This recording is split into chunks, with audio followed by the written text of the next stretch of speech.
नमस्ते। मेरो नाम चाहिँ निरज थापा। खास आज यो भिडियो बनाउनुको कारण भनेको चाहिँ मैले आजभोलि चाहिँ धेरै दिन भिडियोहरू अपलोड गरेको छैन। सो किन भन्दाखेरि चाहिँ आजभोलि अलि बिजी नै छु, काम अलि चलेको छ।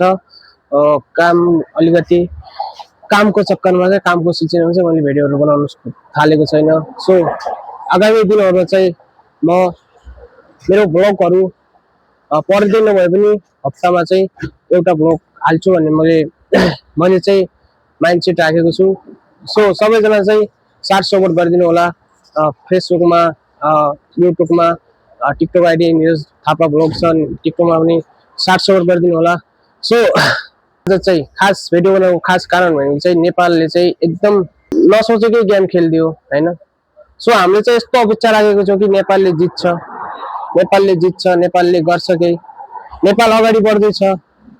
नेपालको प्लेयरको लागि दुनियाँको ठुलो क्रिकेटरहरू, दुनियाँको ठुलो महान मान्छेहरू चाहिँ तारिफ गर्दैछ।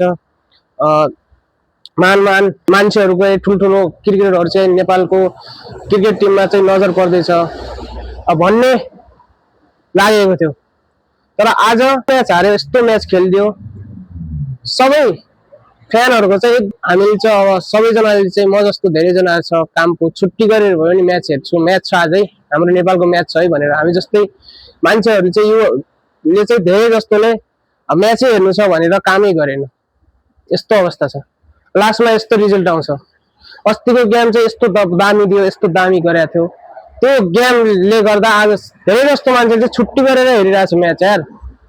काम गर्ने बेलामा हेरिरहेछ यार, कतै गइरहेछ भने पनि हेरिरहेछ। सो आज चाहिँ एकदम बेकार हो क्या, आज बेकार, एकदम बेकार। यस्तो बेकार नहुनु पर्ने थियो। ठिक छ, आगामी दिनमा राम्रै गर्ने होला, राम्रै खेलिदिनु होला।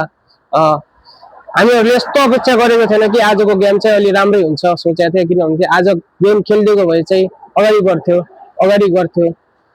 अगाडि सर्थ्यो, अलि के आश लाग्दो कुराहरू थियो होइन। सो इनफ्याक्ट भगवानको कृपाले हामी चाहिँ पछाडियो होइन। अब जति विचार गरे त्यति नेपाली प्लेयरहरूले, जति आँट गरे त्यति नेपाली प्लेयरहरूले दिल तुडाइदिन्छ होइन। मेरो कुरा यति नै हो। हस्, धन्यवाद, बाइ बाइ।